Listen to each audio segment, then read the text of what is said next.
So over here, you can see that I have a single page right here. And let's say what I want to do is I want to add in multiple pages.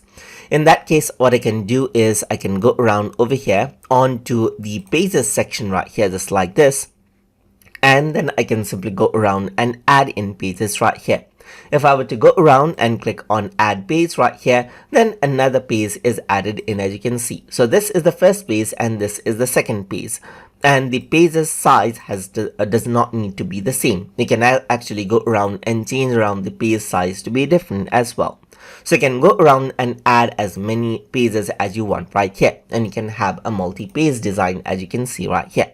You can also go around and click and go around and then let's say, for example, duplicate out this page right here. Let's say, for example, if I were to duplicate this out right here, then you can see that the page has been duplicated over here just like this as well. And this is what you have.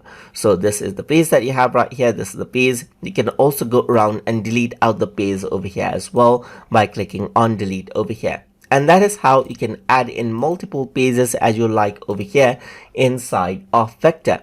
So I hope you guys learned something as always. And as always, please like, comment, share, and subscribe.